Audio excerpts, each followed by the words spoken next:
everybody, it's Helen Hillix, your host for From My Heart to Yours and my channel on YouTube. And today I am excited to talk about kind of a fun topic that I hope will be helpful to you. It's called Looking for Someone to Make Me Happy. And it's kind of a fun treatment of the whole topic of looking for love and what are we really looking for, and why are we looking for that, and what is it really? Is it really what we think it's going to be? And that's why I entitled it Looking for Someone to Make Me Happy, because even the title of it sounds so silly. We know that somebody else can't make me happy, right? But at the same time, isn't that really what we're looking for? Is somebody to make me happy? I'm not going around saying, I really want to find a partner that I can fulfill their life. I want to do for them. I want to think of them, blah, blah, blah. Now, if you asked me, of course, being a conscious person, a mature person, I would, of course, make that up. I would say, oh, of course I want to make them happy and blah, blah, blah. But the reality is, when we are looking for a partner, if we're really, truly honest, we are looking for somebody who wants to make me happy. I want to find somebody who loves me. I want to find somebody who wants to meet my needs. How often do you talk to your girlfriends or your guy friends or whatever about, I want somebody who's sensitive to my needs. And maybe guys don't talk like that, but women definitely do.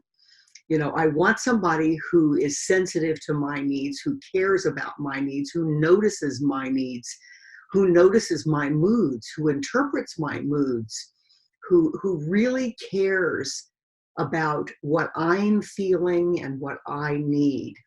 If I'm feeling insecure, that he or she or they are there for me. And if we're really honest about it, when we're looking for a partner, we have very selfish thoughts. And I want to go down the list of all the things that I have noticed over the years that I was looking for, or that my clients or friends were looking for, and see if you don't relate to those.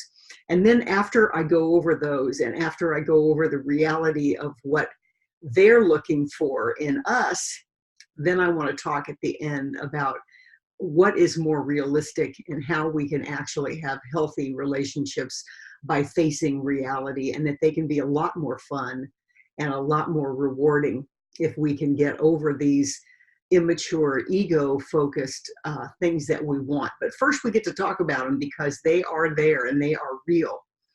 So we talked already about wanting somebody who's sensitive to my moods, who wants to give me back rubs, who wants to give me foot rubs. I mean, wouldn't that be cool? Don't you want a partner who wants to give you a back rub, wants to give you a foot rub, who wants to buy things for me, who wants to cook for me? We want somebody who loves me and wants me, no matter how I look, or whether I gain or lose weight, whether I take a shower, whether I fix my hair, whether I put my makeup on. We want somebody that thinks I'm just the most gorgeous thing in the world, no matter how I look and no matter what my mood is. So that, as crazy as it sounds, that is what we want. We want somebody who's thinking about me all the time, who's out and about, doing their daily life, but we want somebody who's thinking about me. And if they come home with something that they ordered to go on a restaurant and they didn't call me and see if I wanted something, no, that'll never do. We want somebody who's out there thinking about me and what I might need. And if they're going to be late, we want somebody who's thinking about me and calls me, texts me, whatever, to always let me know where they are and what they're doing and when they'll be home, so that I don't have to be anxious about it. And let's keep going with our sometimes really ridiculous expectations. We want somebody who earns good money. And of course, however much money they make, we want them to want to share that money with me. If not outright, just give it to me. Give me the paycheck and let me handle the money. Now, some people don't really want that, but that would be my dream, is you make a ton of money and give it to me to manage. So we want somebody who is conscious. We want someone who's self-aware and who's done a ton of work on their own problems, who knows about their own insecurities, who can intervene with themselves when they get angry and can manage their emotions very well, who can notice when they're being triggered and when they're being reactive. We really want that from our partners, somebody who can manage their own feelings so that their negativity or their bad mood or whatever doesn't spill over onto me. Somebody that's done their own work. How many times have you heard the expression, I don't want someone with a lot of baggage? Oh my God, how many times have you heard that? Now, I've heard that more coming from men, but I totally think women have the same desire. We may not just say it in the same words, but absolutely, we want somebody who doesn't bring a lot of baggage. What does that mean? What does that mean, baggage? Well, it could mean that they have children from a previous marriage. And those kids are going to be, if you're a younger person, those kids are going to inconvenience you. They're going to be part of your life. You're going to have to get a bigger apartment or house so that those kids can come be there. They're going to ruin your fun on the weekends. I mean, there are all kinds of thoughts about that. But we don't want people who have a lot of baggage to bring. And that can include, child support. We don't want anyone who's behind on their child support.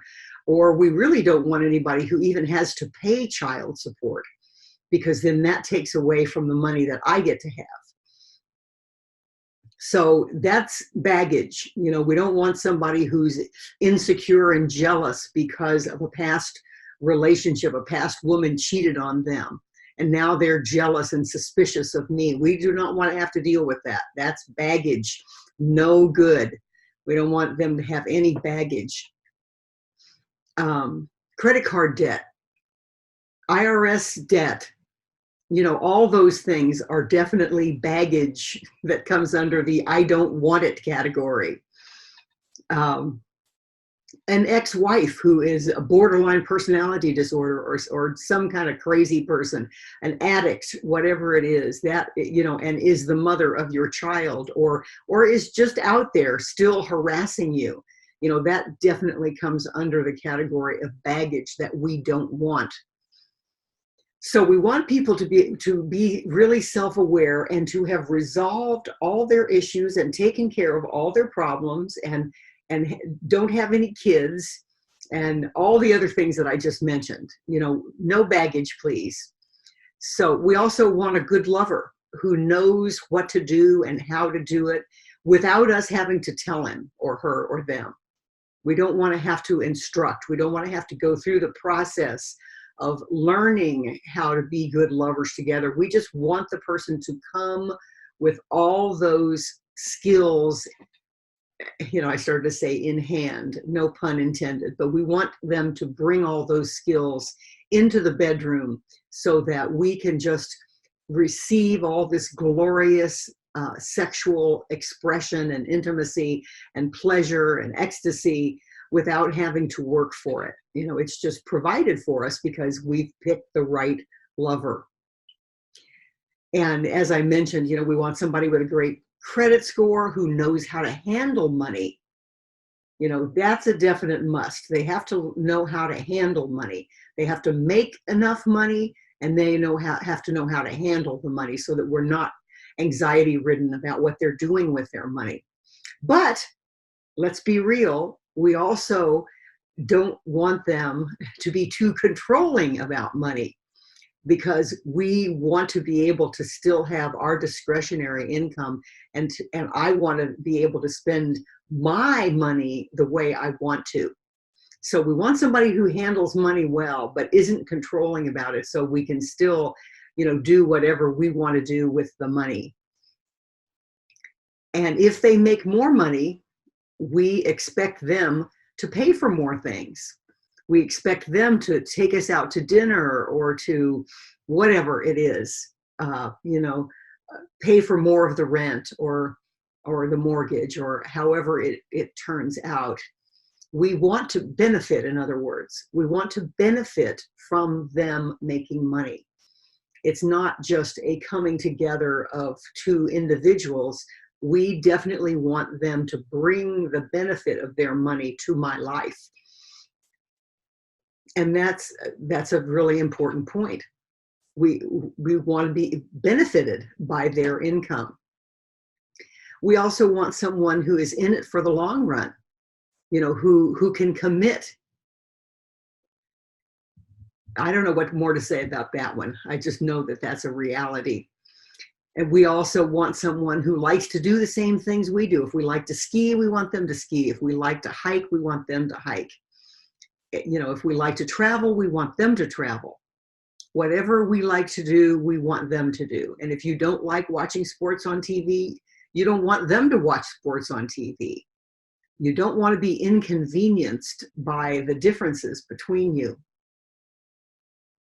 So that is, so it makes me laugh. It really does make me laugh. And it makes me laugh, not in a funny way, really, but in a how crazy are we kind of way, that we believe all those things can be possible. You know, another thing that we want is we want our partner to love our family. And to want to be with our family, you know, if we like our family, that is. I mean, that's a big if.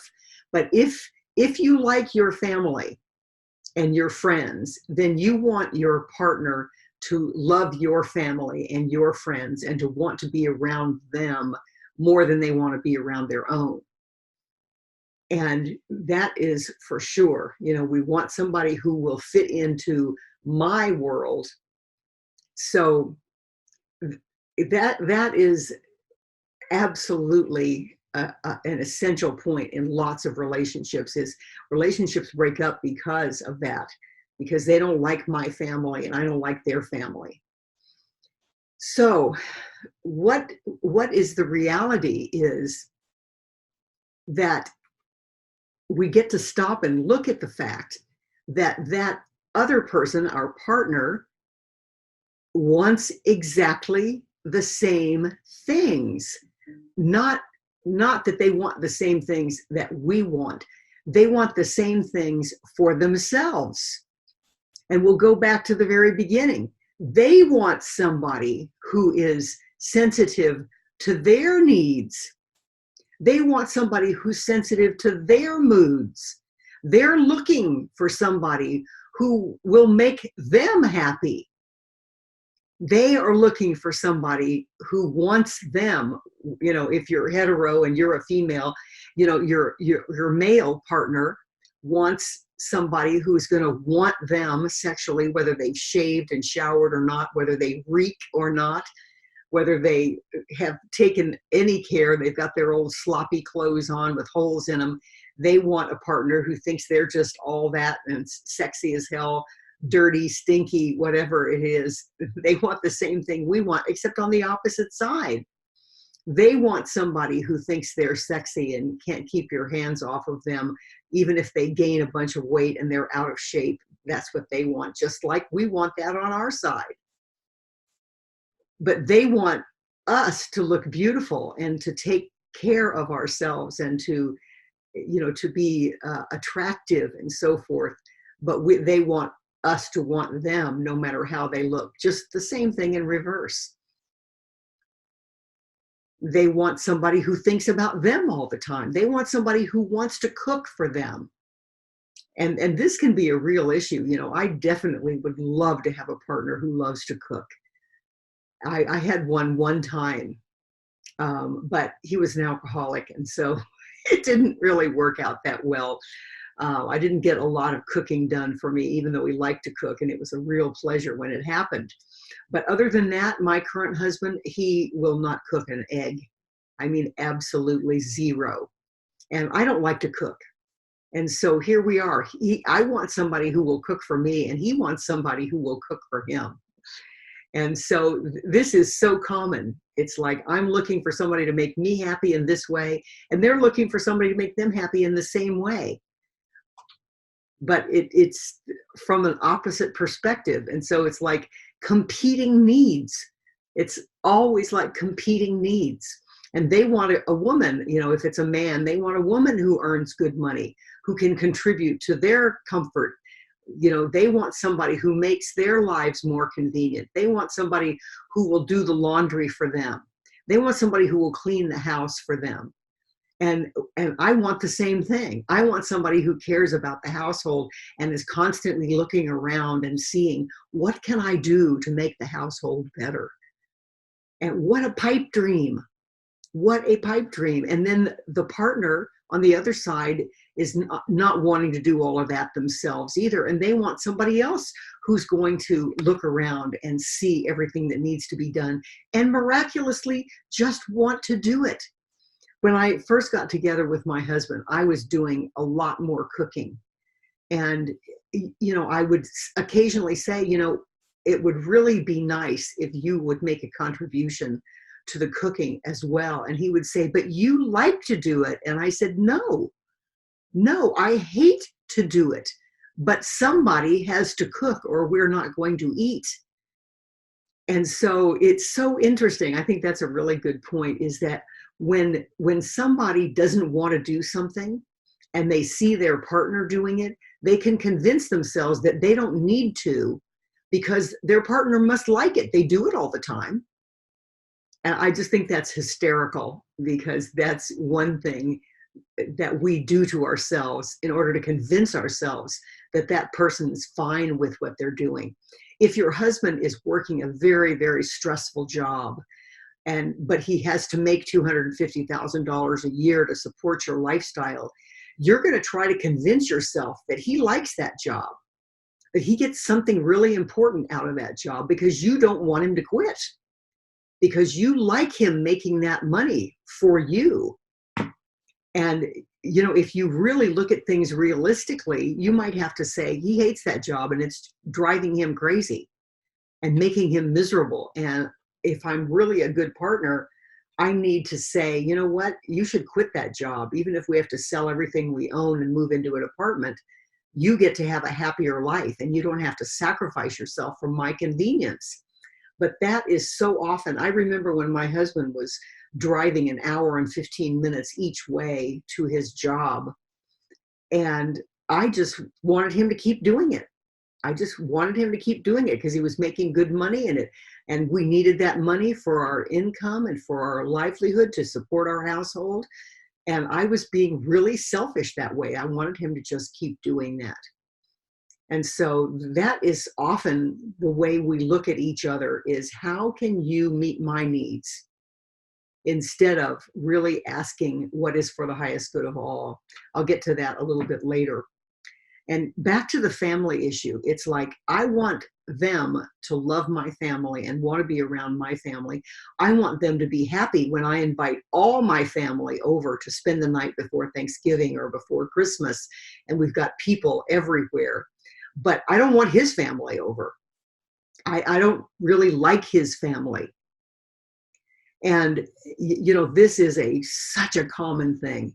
Now, sometimes you're lucky enough to find somebody who's not close to their family at all. So bingo, you got it going on. They're happy to be with your family. They like your family. But at other times, it becomes a dueling family situation. And how do you resolve that? I want my family over. He wants his family over, or he wants to go to his family or her family, whatever the case may be. And so it can be a real issue that we don't think about ahead of time, because we want the person to make life convenient and want to be with our family. And of course, it can be a big mess. The same thing, they're looking for a lover who wants to do exactly what they want.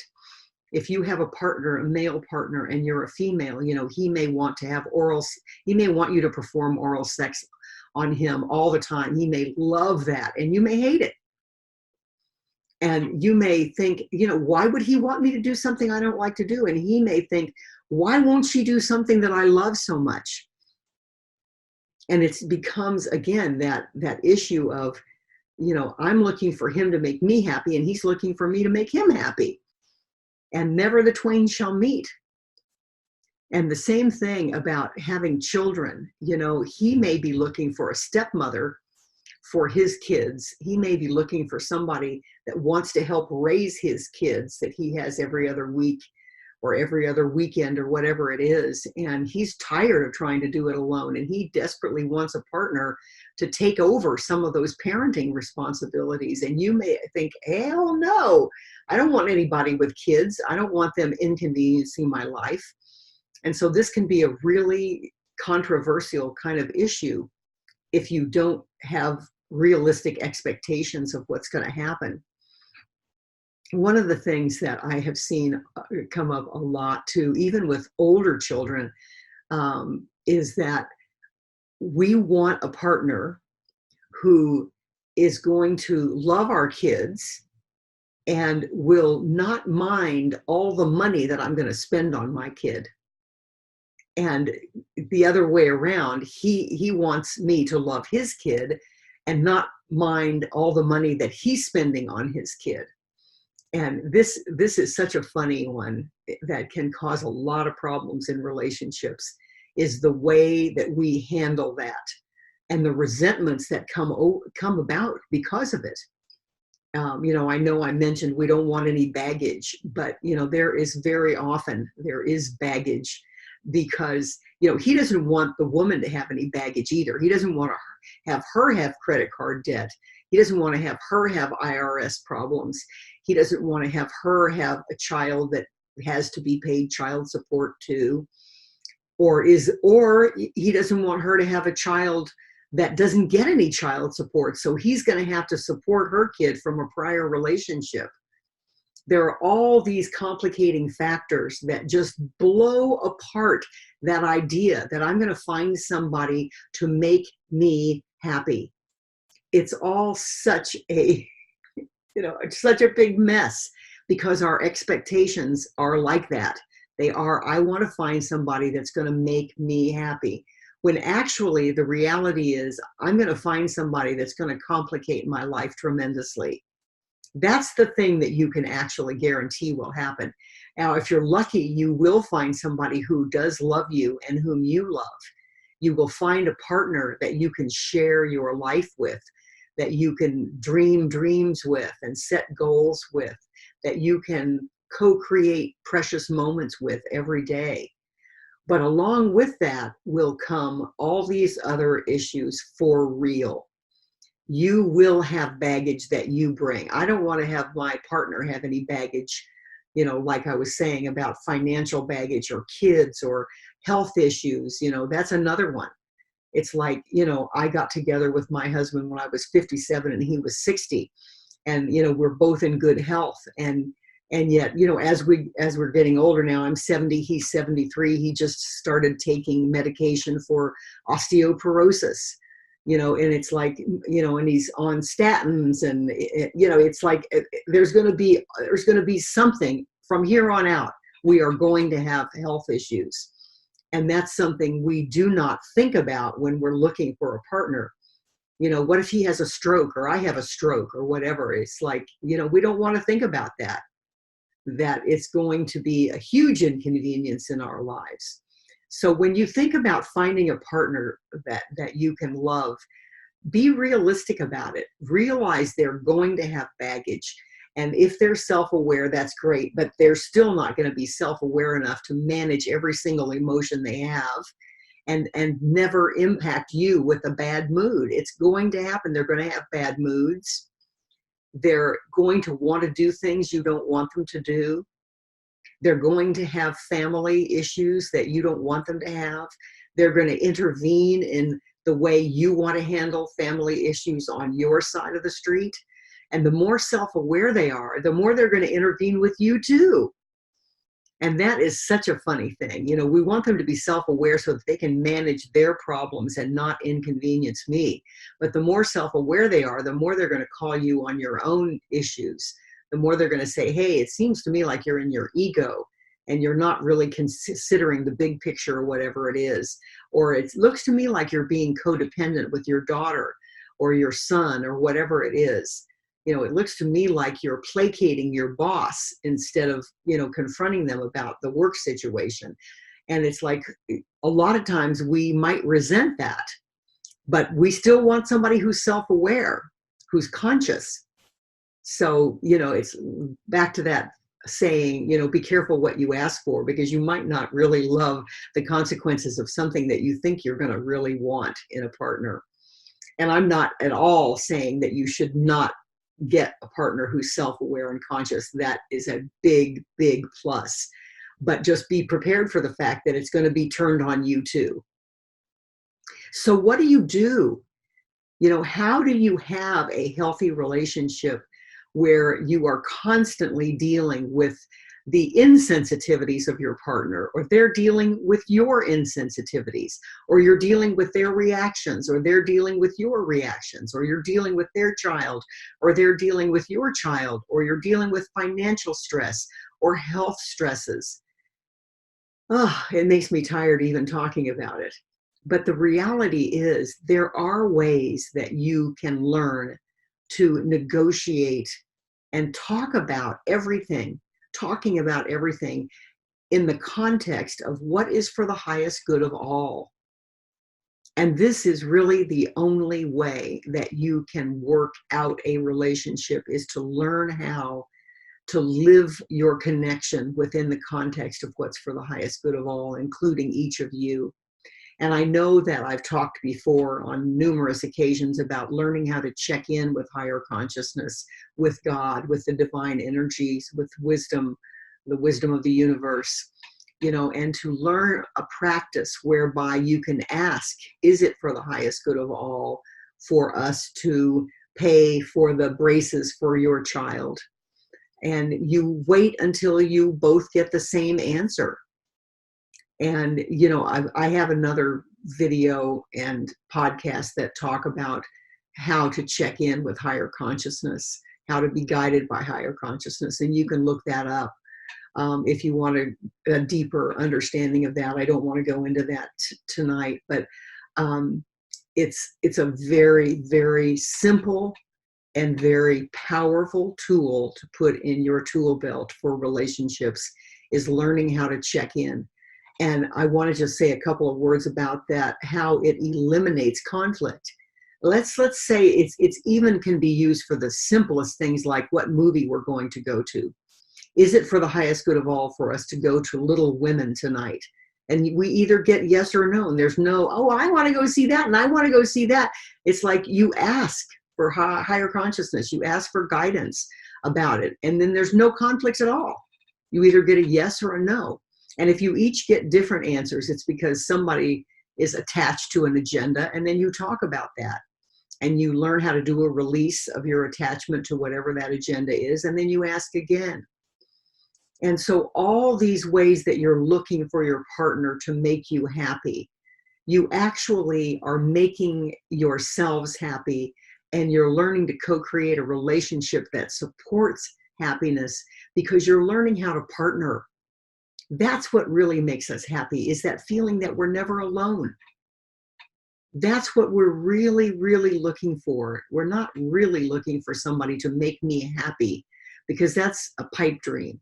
What we're really looking for is somebody to partner with, to walk the journey of life with, to face the adventure of every day with, who will stay with us through illnesses, through poverty, or whatever the challenges are, losing a job or losing a child, or any other kinds of challenges that life has to offer us. That's what we're really looking for. And in order to have that, we have to let go of all those things that I mentioned. We have to let go of looking to that other person to constantly be thinking about me and my feelings. It doesn't mean that we don't get to have a partner who cares about how we feel. But we have to release all those unrealistic expectations that they're going to want to be around my family. They're not going to have any baggage. they're not going to have any issues. If we can release all that, then when we find a real human being who has real baggage, who has a real past and a real present that is going to have to be dealt with, then we can see, along with all those challenges, is there love? Is there mutual respect? Is there fun? Is there chemistry? And you can include all of it in a very realistic perspective about what this person brings to a partnership. And you can embrace all of it as a full package, knowing that you have developed the tools like checking in and talking honestly and being open about your feelings and being compassionate and all the things that we get to learn how to do. We can trust that we can manage the reality of a relationship, and we don't have to go from one fantasy relationship to another. And then when the fantasy gets blown apart, we kick them to the curb and find somebody else. And that is our fast food culture. Is, when we find out it's something we don't like, we just get rid of them. We don't want to have to learn how to deal with reality, but dealing with reality is the only way you're going to really find happiness in life. So that's my talk for today. I hope it's helpful to you. And as always, I would love to get your comments and feedback at helenhillix.com. You can look me up at Helen Hillix on YouTube, Instagram, Facebook, and helenhillix.com at my website. So I love you all. I'm so happy to be able to be with you again today. And I will talk to you next week. Bye for now.